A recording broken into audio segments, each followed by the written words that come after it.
Okay. Now I'm all set up. Now I'm all set up. Now I'm all set up.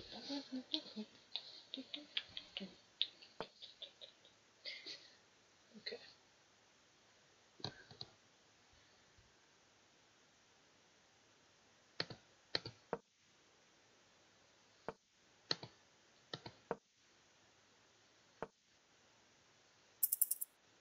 Oh, I thought I had more time to play my game.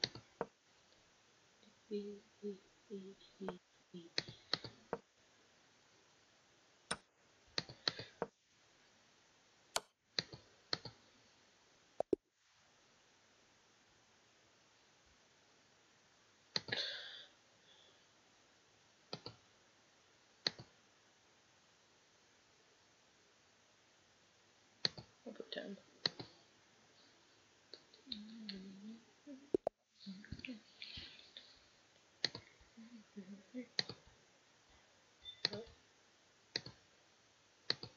Okay. Okay. I can do this.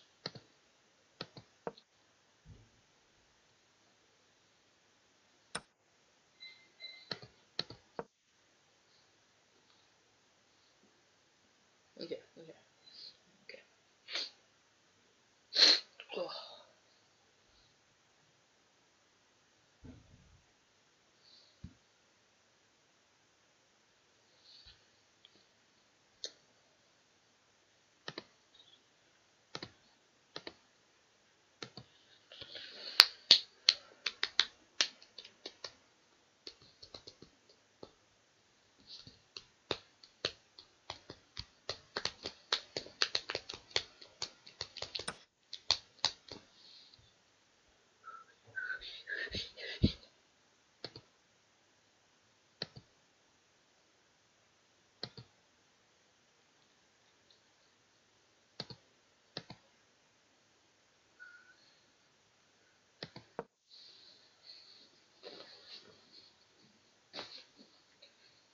Boom. Boom.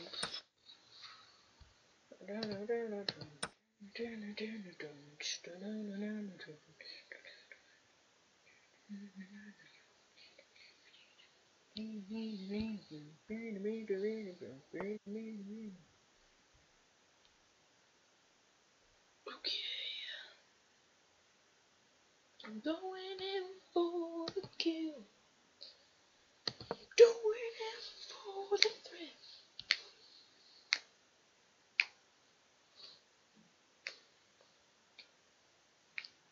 Going in for the kill.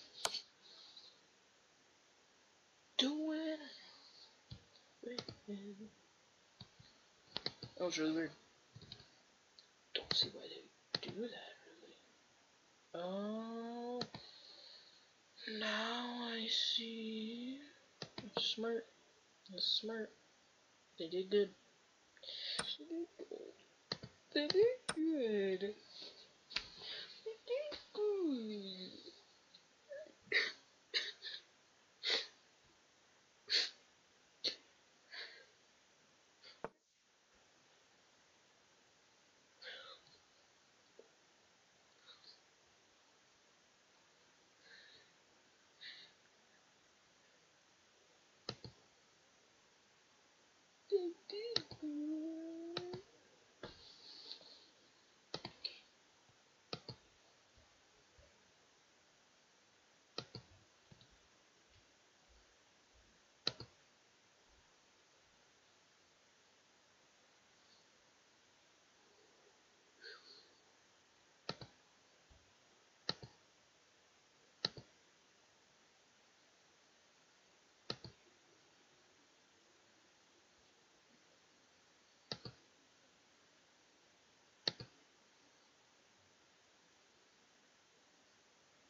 Oh, okay. Okay, serious now, guys.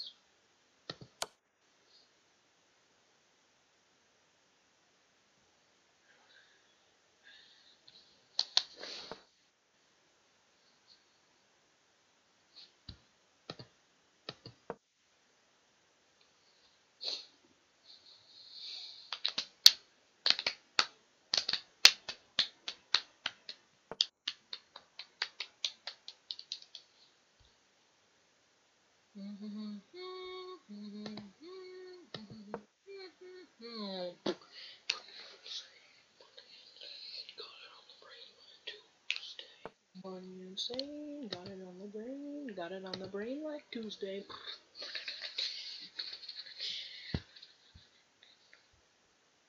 Money insane, got it on the brain.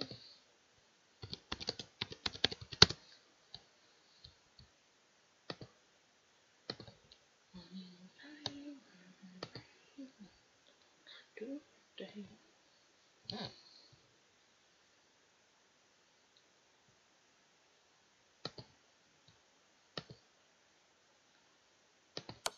Suicide.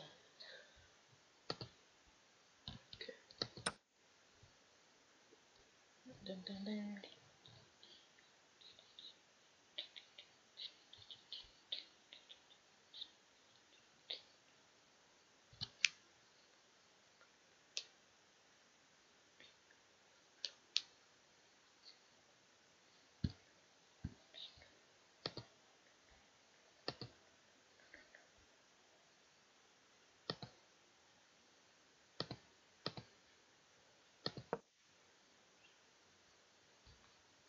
Got it on the brain, got it on the brain like Tuesday.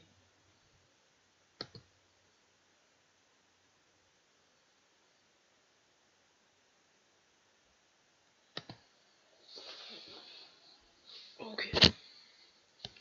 I can do this, I can do this, I can do this for America.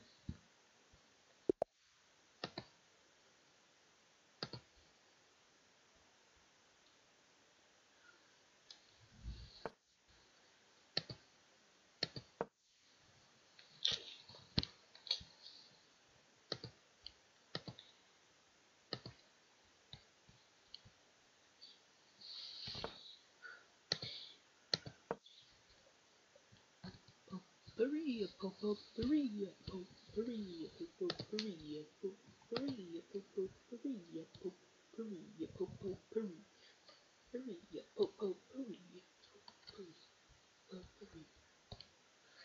potpourri, potpourri, potpourri, potpourri, potpourri.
Run out of breath.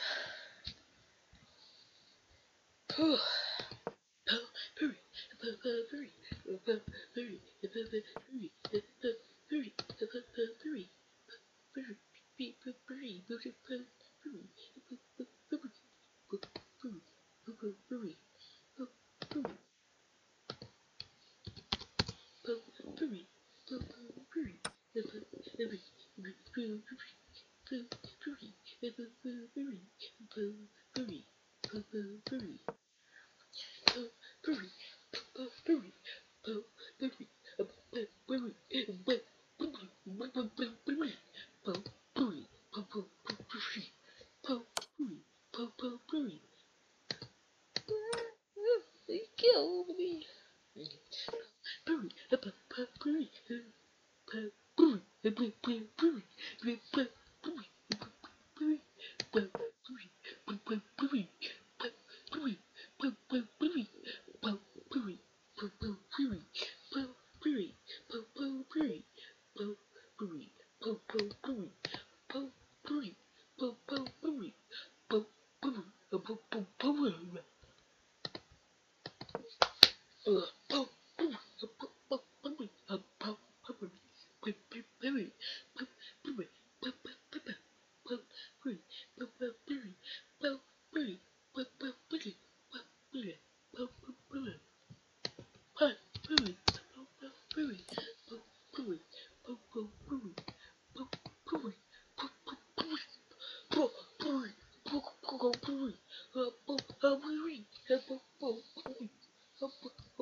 Moved the wrong way.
Ugh.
Don't hurt me, fellow person.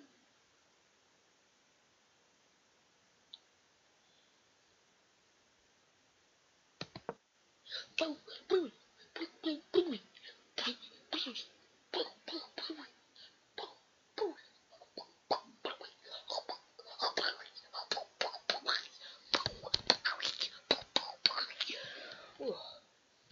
Getting intense in this.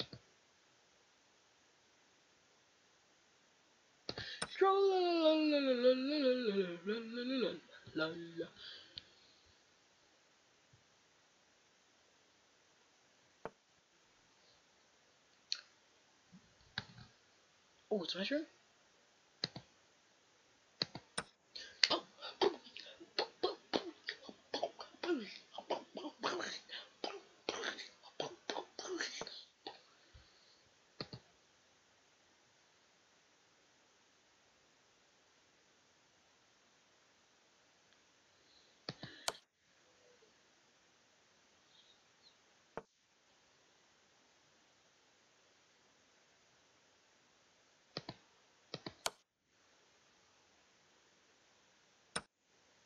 Oh, I messed up.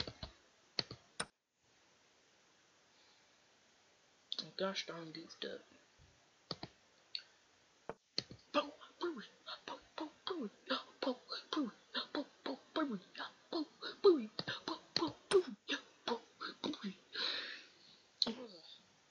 Can't even take myself seriously. Good night. Good night. I just I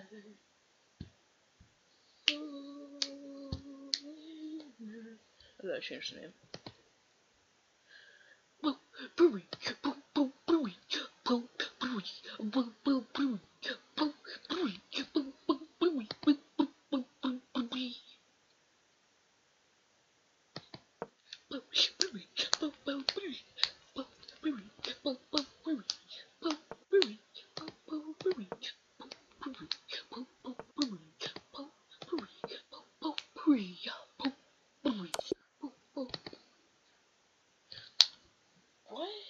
Oh, I didn't realize that would happen.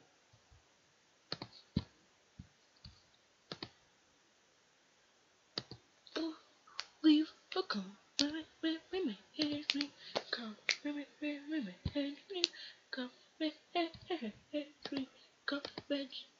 Because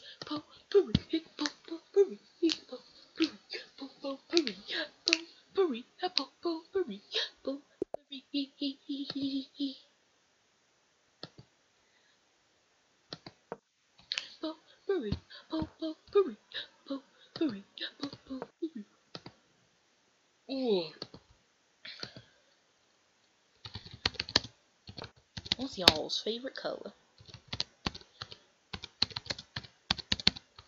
What's your favorite color?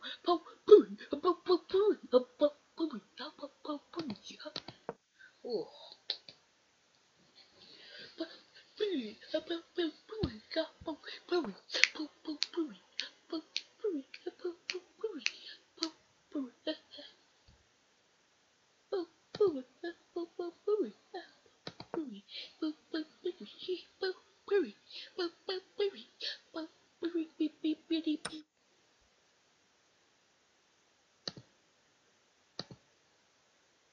Okay.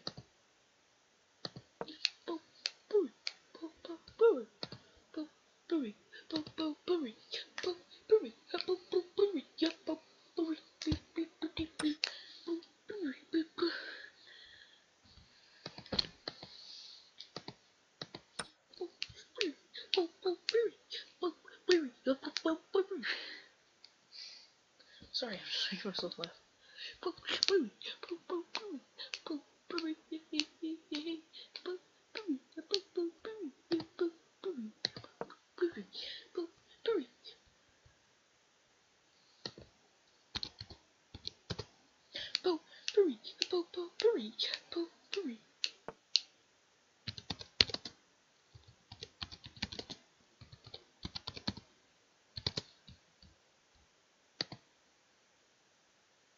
I think he left.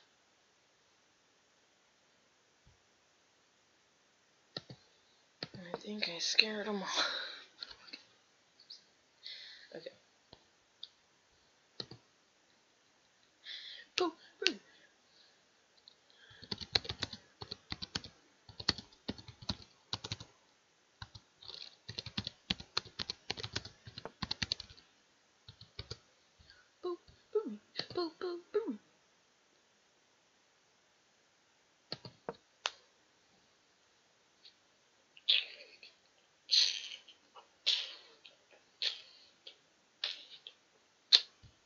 Black. Mine's blue.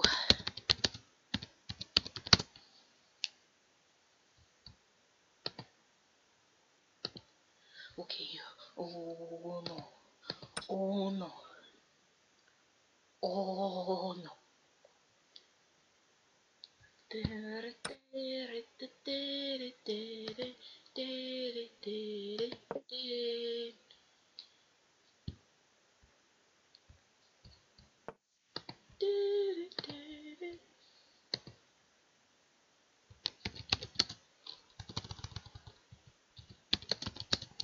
Ask me any question.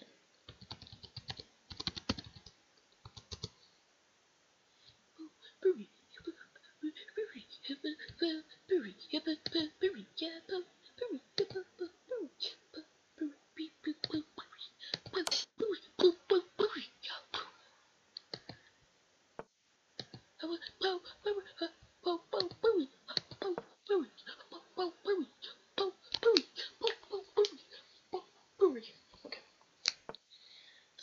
is your life, guys? Mine's splendid.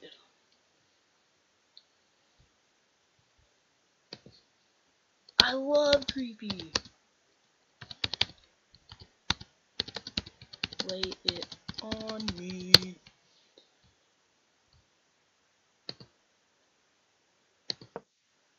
What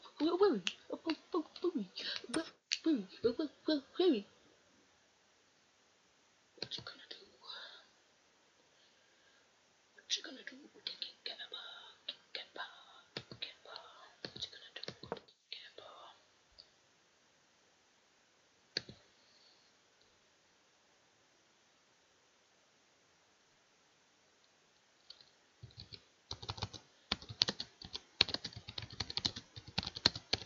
Is it safe for the video? You gave me some like YouTube link. I don't know what to do. Should I watch it?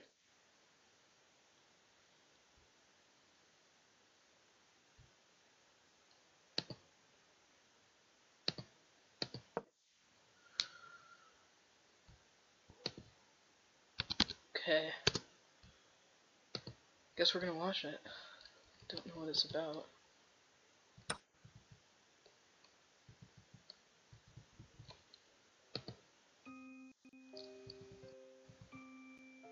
Holes. When I was about 7 or 8 years old, I lived with my grandparents in South Carolina. They had this big house that used to be a stop on the Underground Railroad, and I used to love discovering all the cool passageways that ran all over the place. When I wasn't doing that, my grandfather would teach me fishing and hunting, while my grandmother would teach me how to sew and cook. Kind of girly things for a little boy to be doing, but those skills definitely helped out in the long run. Kind of girly My things. folks were military, so rather than drag me around and traumatize me with multiple moves, they had me stay at my grandparents'. My room sat at essentially the middle of the house. It was surrounded on all sides by thick walls which used to house passageways, but had since been sealed off. I had hung pictures and cool things Weird so fitting far. to an 8-year-old's room. I loved the house, but it started to feel a little off after a while. I noticed that my things kept disappearing. Nothing incredibly valuable, just trivial things like my toothbrushes and combs. What's the image on it? No, Oh, they never reappeared at some random place. And I Oh would never see them no! again. I My messed up. grandparents spent a fortune on my various grooming products, I imagine. It was just my stuff though, which left me and my family in confusion. They used to joke that a ghost must have taken a liking to me. They were kidding, of course, but I started to get really freaked out over this notion. I started paying attention to very minor noises and details, and whenever something odd did present itself, it would creep me out to the extreme. I remember drying a favorite shirt of mine, only to come back 5 minutes later to find the dryer door open and my shirt gone. My things would be moved. Pictures of me that were on the walls would go missing. Most importantly, these little holes started appearing in the walls around the house. They first showed up in my room, then they just popped up all over the house. The kitchen, the bathrooms, the living room. This is so scary. Everywhere except the master bedroom, where my grandparents slept. This really creeped me out. So, one night I decided I was going to sleep in their room. I slept in a pretty comfy sleeping bag on the floor, and for the first time in a while, I felt pretty safe. 2 a.m. rolls around, then I wake up to this weird tapping sound. It's almost as if someone was hammering something a little ways off. It was in the middle of the country, and people are often awake doing random things at all hours. So I just started to write it off. The moment I started to shrug it off, I happened to look at the far wall, directly facing me, just in time to see a jagged piece of the wall fall out, leaving another tiny hole. I yelled and woke my grandparents. They were generally upset for me, so we packed up a few things and left for a weekend. When we got back, the first thing I noticed is that almost everything Ask me another that question. had nothing to do with me was either gone or damaged. My room was now host to at least 30 different holes, all in varying shapes and sizes. I was exhausted and all I wanted to do was go to bed. Me and my grandparents stood in my room and demanded that whatever was in the house to leave me alone. There was no great relief. There was no angry outburst. There was no ghostly laughter. Just silence and me feeling scared and a little silly. I decided to be brave and stay in my room that night. I woke around 12 a.m. to a thump, the kind I usually attribute to my family moving around or knocking into a wall. I started drifting back off, only to hear another thump, then another. Eventually these grew pretty rhythmic. I was scared out of my mind. I bolted upright and started scanning around my room. I grabbed a flashlight that I had grown to keep on my nightstand and started shining it everywhere. The floors, the walls, the holes. The thumping stopped, but I kept looking around frantically. Eventually my beam caught something shiny, and I fixated on it. As soon as I realized what it was, I screamed and started crying like a little girl for my parents. It was a human eye. My grandparents came in and saw this. An unblinking human eye staring out at the room. The police were called and came immediately. They opened the sealed portions of the house and searched every passageway they could find. Eventually they came to the section behind my far wall, where the eye was located. I wasn't privy to the information when I was that young, but when I got older my grandparents told me what it was. The police came upon this tiny room, only big enough to hold one person comfortably, if only barely. They were first greeted by what was described as a thick layer of garbage and waste. Most of this garbage was my things that had gone missing. My combs, my toothbrushes, my socks, my shoes, my washcloths, my favorite shirt. At the wall, surrounded by pictures of me, was a man. He was completely naked. The only thing keeping him upright was a belt around his neck looped over a nearby low rafter. The cause of death was autoerotic asphyxiation.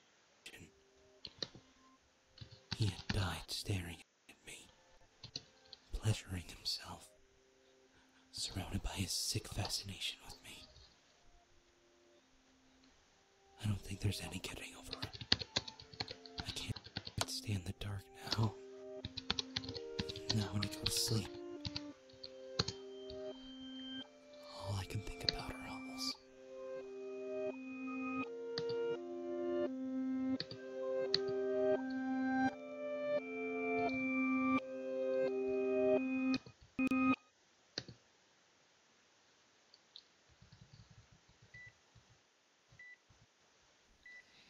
It hurts a bit.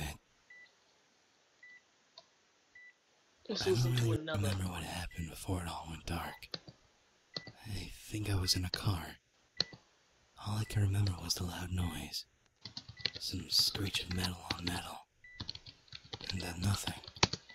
I woke up in this beeping place. I'm not sure where I am. I can't seem to open my eyes. Silly, isn't it? I can definitely feel the blanket on top of me. And the beep, beep, beep beside me. But I can't open my eyes. Or talk or move. People come to poke at me every now and then. And I always try to talk to them. Can someone tell me what's happened to my eyes? I can't open them. I try to say, but my vocal cords don't seem to want to cooperate. So I guess I'll just wait. These people seem to know what they're doing.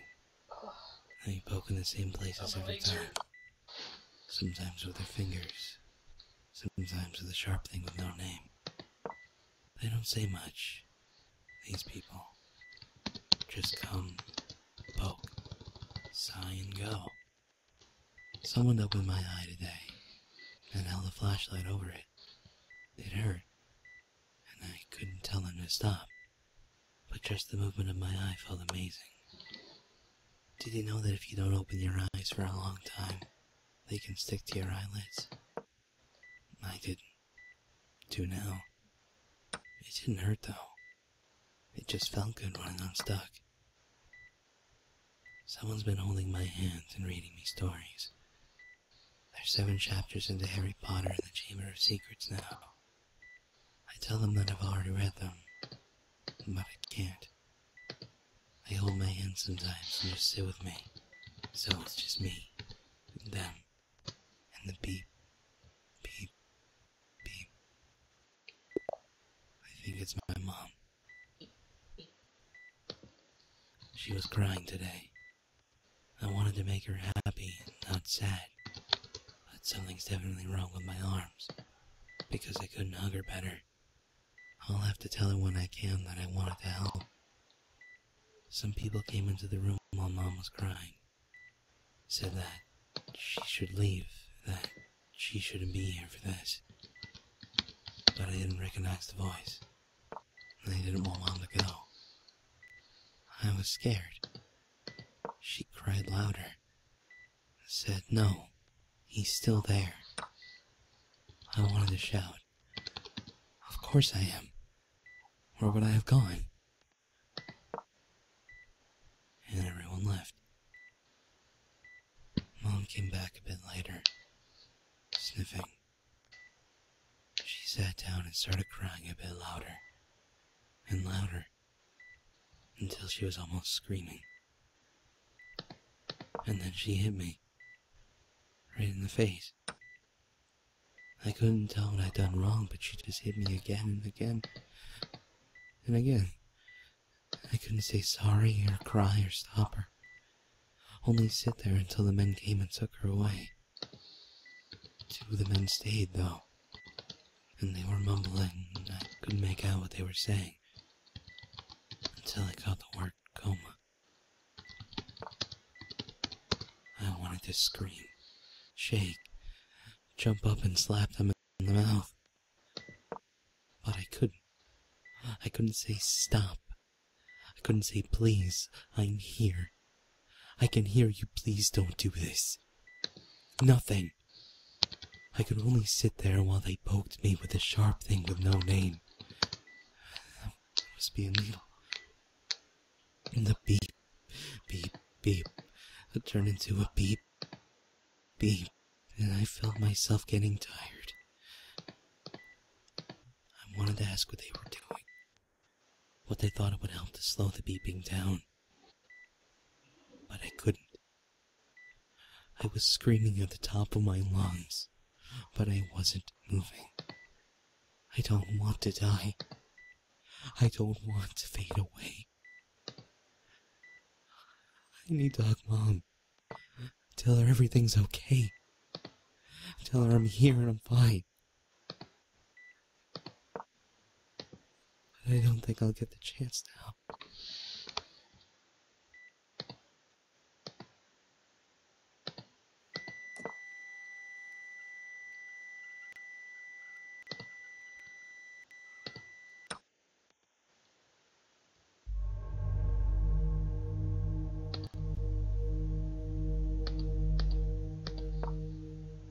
The Smiling Man.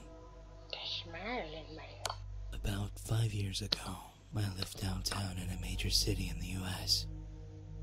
I've always been a night person, so I would often find myself bored after my roommate, who was decidedly not a night person, went to sleep. To pass the time, I used to go for long walks and spend the time thinking. I spent 4 years like that, walking alone at night, and never once had reason to feel afraid. I I've always used to joke with my roommate that even the drug dealers in the city were polite. But all of that changed in just a few minutes of one evening. It was a Wednesday, somewhere between 1 and 2 in the morning, and I was walking near a police patrolled park quite a ways from my apartment. It was a quiet night, even for a weeknight, with very little traffic and almost no one on foot. The park, as it was most nights, was completely empty. I turned down a short side street in order to loop back to my apartment when I first noticed him. At the far end of the street, on my side, was the silhouette of a man, dancing. It was a strange dance, similar to a waltz, but he finished each box with an odd forward stride. I guess you could say he was dance walking, headed straight for me. Deciding he was probably drunk, I stepped as close as I could to the road to give him the majority of the sidewalk to pass me by. The closer he got, the more I realized how gracefully he was moving. He was very tall and lanky, and wearing an old suit. He danced closer still, until I could make out his face. His eyes were open wide and wild, head tilted back slightly, looking off at the sky. His mouth was formed in a painfully wide cartoon of a smile. Between the eyes and the smile, I decided to cross the street before he danced any closer. I took my eyes off of him to cross the empty street. As I reached the other side, I glanced back, and then stopped dead in my tracks. He had stopped dancing, and was standing with one foot in the street, perfectly parallel to me. He was facing me, but still looking skyward, smile still wide on his lips. I was completely and utterly unnerved by this. I started walking again, but kept my eyes on the man. He didn't move. Once I put about a half a block between us, I turned away from him for a moment to watch the sidewalk in front of me. The street and sidewalk ahead of me were completely empty. Still unnerved, I looked back to where he had been standing to find him gone. For the briefest of moments I felt relieved, until I noticed him. He had crossed the street, and was now slightly crouched down. I couldn't tell for sure due to the distance and the shadows, but I was certain he was facing me. I had looked away from him for no more than 10 seconds, so it was clear that he had moved fast. I was so shocked that I stood there for some time, staring at him, and then he started moving toward me again. He took giant, exaggerated tiptoed steps, as if he were a cartoon character sneaking up on someone, except he was moving very, very quickly. I'd like to say at this point I ran away or pulled out my pepper spray or my cell phone or anything at all. But I didn't. I just stood there, completely frozen as the smiling man crept toward me. And then he stopped again, about a car length away from me, still smiling his smile, still looking to the sky. When I finally found my voice, I blurted out the first thing that came to mind. What I meant to ask was, "What the fuck do you want?" in an angry, commanding tone. What came out was a whimper. What the fuck? Regardless of whether or not humans can smell fear, they can certainly hear it. I heard it in my own voice, and that only made me more afraid. But he didn't react to it at all. He just stood there, smiling. So wrong. And then, after what felt like forever, he turned around, very slowly, and started dance walking away. Just like that. Not wanting to turn my back to him again, I just watched him go, until he was far enough away to almost be out of sight. And then I realized something. He wasn't moving away anymore, nor was he dancing. I watched in horror as the distant shape of him grew larger and larger. He was coming back my way. Hi, And this time he was running. I ran too. I ran until I was off of the side and back onto a better lit road with sparse traffic. Looking behind me then, he was nowhere to be found. The rest of the way home I kept glancing over my shoulder, always expecting to see his stupid smile. But he was never there. I lived in that city for 6 months after that night, and I never went out for another walk. There was something about that face that was always haunted me. He didn't look drunk. He didn't look high. He looked completely and utterly insane. Oh. And that's a very, very scary thing to see. Or is it?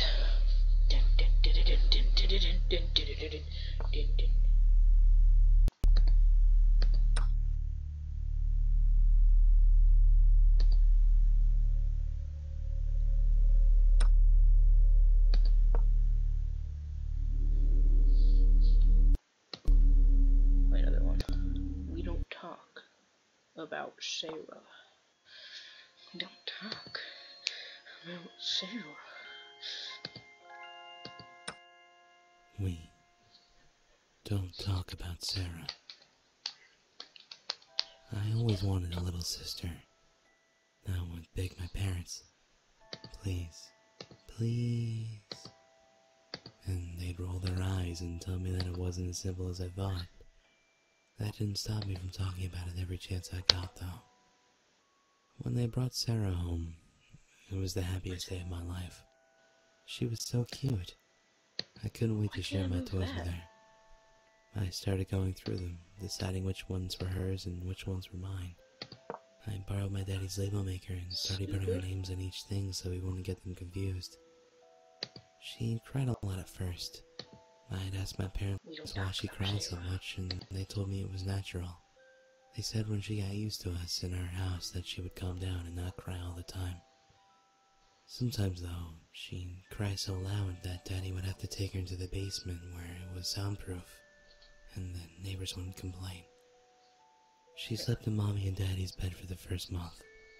Sometimes I'd try to join them, but they'd always lock their door. Mommy said their bed wasn't big enough for all of us to sleep in. I was patient. I knew the new bed with bars that they set up in the room would eventually be hers. When they felt it was safe to let her sleep on her own, they started putting her in it. She wasn't crying so much anymore by then, and I would lie in bed and watch her sleep from across the room.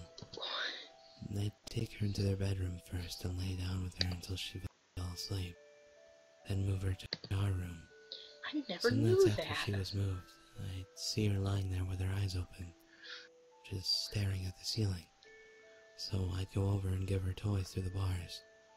A lot of the time she'd just throw the toy and then start crying. So I'd have to hide under my covers before Daddy came in to deal with her. Eventually, they started letting Sarah sit with me in the playroom. I was told that I wasn't allowed to give her anything too small or sharp that she could hurt herself with. I think it's funny. I was so happy. I would sit behind her and brush her hair and tell her she was the best little sister in the world. I showed her which toys were hers and which were mine, but she didn't seem to care. Sometimes we'd sit on the window seat and she'd bang on the window while I drew on it with special crayons. School started back up at Sugar Creek Elementary, and I went, but Sarah had to stay home. Mommy said she wasn't ready for school yet. I'd come home and tell Sarah all the stuff I'd learned. I drew pictures of us playing together, which I then showed to Daddy, and he'd tell me thank you and take them to keep in his office. Then came the really bad day. I'll never forget it. I came home from school and Mommy was sitting at the table smoking. She looked real sad. I went to bed with Toss Sarah, but 1209 couldn't find her. has 666. When I went to ask Mommy where she was, It's the devil. This game's the devil. she started crying. This game's I the asked her devil. what was wrong, and she said that Sarah was gone. This game's the devil. I didn't understand totally, but I started crying too and told her, we need to find her. She just shook her head and said she was gone somewhere we couldn't go. Daddy took her bed apart. He threw away all my drawings with her in them. He took my name tags off of all the toys. We don't talk Sometimes about I'd find what that. he'd miss and it'd make me cry. I started collecting them and hiding them, but he found where I hid them one day by accident and got really mad. We weren't allowed to talk about her. We don't talk about It was like she never existed. I didn't think it was fair. I told Mommy that Daddy was mean to make us not talk about Sarah, but she said it was better that way and I would understand when I was older. Sarah.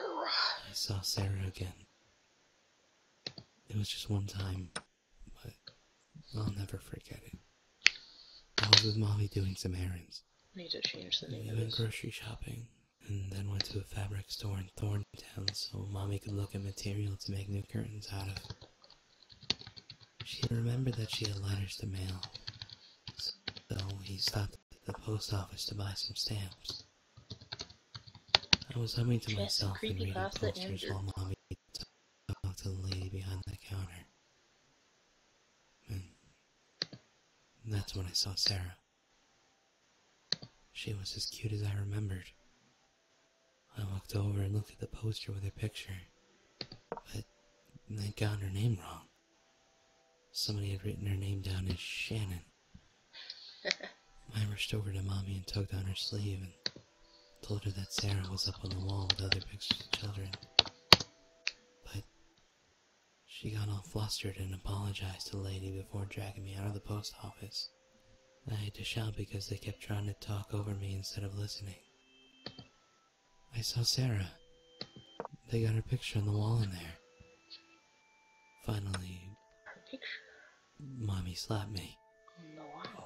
Told me it wasn't Sarah and that it might have looked like Sarah, but I was mistaken. They got her And if I didn't stop, I would get in real trouble with Daddy when we got home. I cried. Hi. I promised to be good. But even after I promised, I wasn't allowed to have dinner and I had to sit in my room that night. I heard Mommy and Daddy talking in the kitchen. They got kinda loud. Somebody started banging open the kitchen drawers and then Daddy's feet stomped up the stairs. But What does that mean? I heard Mommy scream. Don't you dare. And he stopped outside my room. And then went back downstairs. We never went back to that post office, and I never saw Sarah again. This is the first time I've talked about Sarah since that day.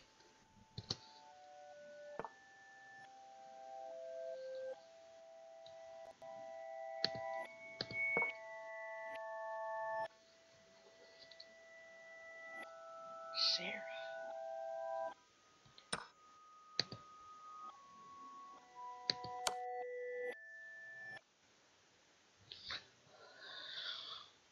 Okay, what's the next one I gotta put on?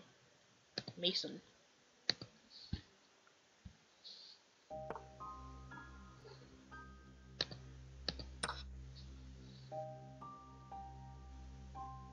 Mason. Mason. It was a dark and rainy day in February when I was hit by a small red pickup. February 15th. I was told I flew 15 feet before landing smack on my head. Apparently the driver was drunk and didn't see me crossing. I don't remember that day at all. 4 weeks I slept, in a coma that many feared I would never come out of. I was placed in a ward of children and teens with major bodily harm or disease. My roommate was a boy named Mason. I never did find out his last name. For the time in which I slept, he found out bits and pieces of me from my various visitors, my favorite color, what music I liked, and other things. The day I woke up, I was showered with love and attention from my family, and it took me almost an hour to realize the presence of the boy laying in the bed beside me. He flashed me a lopsided grin, and quietly went back to the book he was reading. Eventually I was left in peace, and after about 20 minutes of mental debate, I spoke up and asked him his name. His voice was smooth and low, and never failed to make me shudder. We spent the rest of the evening playing 20 questions and becoming familiar with each other. Eventually, my doctor would break our quality time and give me the lowdown on my injuries and what the healing process would be like. He told me that when I was hit, not only did I give myself a nasty concussion, but my legs were also broken in my oh-so-graceful landing. They said I had a 60% chance of ever walking again. We became close instantaneously. The nurses would laugh and say we looked like an old married couple, bundled up in bed watching whatever soap opera happened to be on television. Mason would just flash me his trademark grin when I blushed, and buried my face in his chest. We both had our good days and bad ones, Mason and I. On a particularly tough day of treatment for him, we both lay together with him trembling in my arms. I'll never forget the feeling of his soft hiccups, or the knot at the pit of my stomach. I finally got up my courage and asked him the million-dollar question. He had Hodgkin's disease. I don't think either of us slept that night. The million-dollar question. While my legs were transitioned from cast to braces, Mason's chemotherapy began. However, without fail, when I'd come back frustrated or in tears over a difficult session of therapy, he'd be there to comfort me with soothing words and reruns of I Love Lucy. Over the weeks, the chemo began to take its toll. His brown curls thinned to almost nothing. Dark circles took permanent residence under his eyes, and his skin turned pale as snow. As my legs grew stronger, the day I was released no longer seemed like something to look forward to. The day we decided to shave his hair was the day I broke down. I told him I would do anything. Give blood, bone marrow, anything to make him get better faster.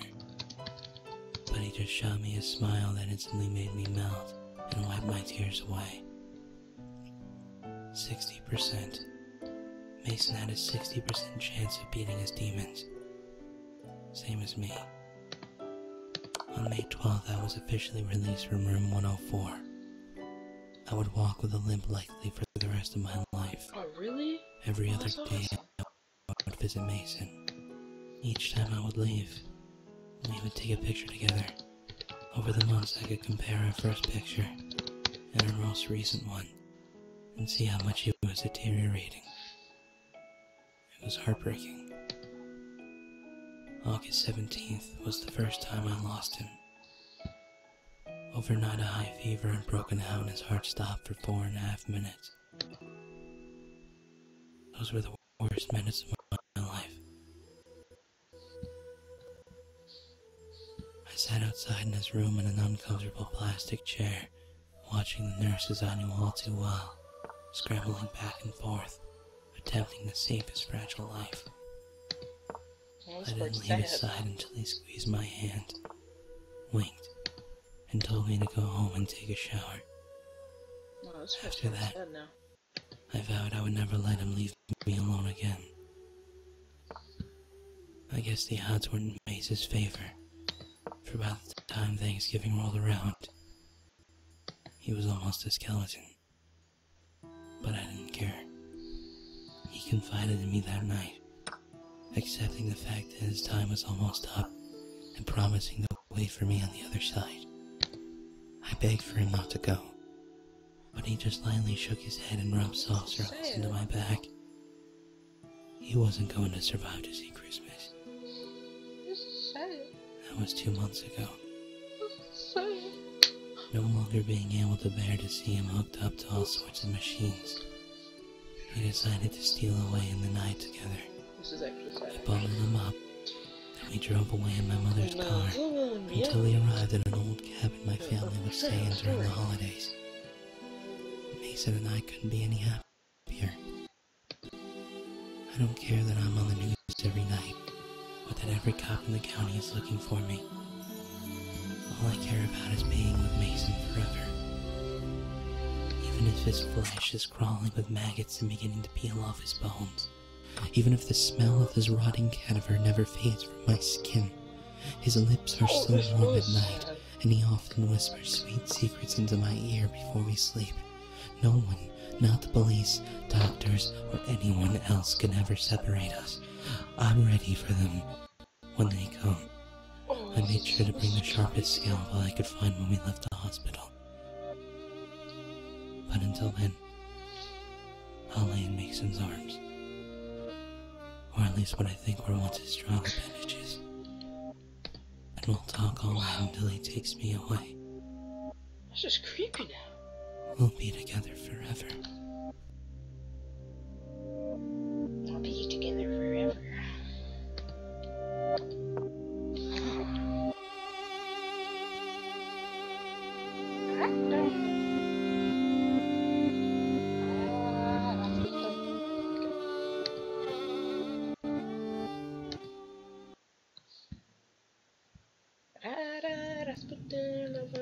Russian queen, She found her way into my home. Please, I don't know what to do. I've tried to tell my wife about this, but she's a science teacher, and thanks to my history of practical jokes, she thinks I'm just kidding. There is something stalking me.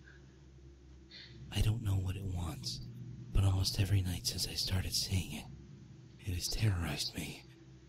It doesn't touch me. It doesn't communicate in any sort of way. It just fills me with horror. If I seem to ramble, please forgive me. I haven't slept in several days. We live in the second floor of a duplex with stairs down the back of the house and to the basement, where the laundry machines are. There's a door at the bottom of the stairs. Before the door to the basement that looks onto our back porch and into the backyard. 6 days ago, I was going down to the basement to bring up some laundry, and I glanced out the door as I passed. There was a figure standing at the far edge of our yard. Her back was to me, and she was just I can move. standing there, looking back into the woods beyond our yard. She was dressed in nothing but a light gown, and lots of flowing material coming off that was whipping around in the air slowly.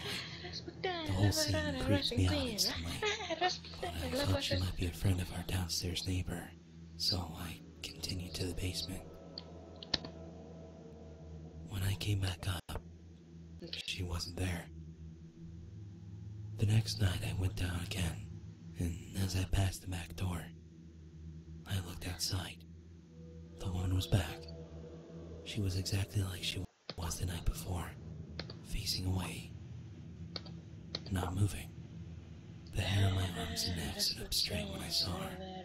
I was even more creeped out when I realized she was wearing the same clothes the night before. That's when I did something I shouldn't have. Keep checking my viewers. I opened the back door. Leaning out, I called to see if she was okay. She didn't respond. She didn't make any sort of indication that she'd heard me. Oh, it was freezing cold, so I shut the door and locked it. I incorrectly. Coming back upstairs afterwards, I looked out the window, and she was gone again. Later that same night, I was in the bedroom, getting ready to go to sleep. Everything was dark because my wife had gone to bed before me. Our bed looks out over the backyard, and my side of the bed faces the windows. So I have to get past them to get in. As I was doing so, I suddenly got that deep dread feeling in my stomach that I'd gotten the first time I saw the figure in the backyard. I'm gonna stop Something streaming.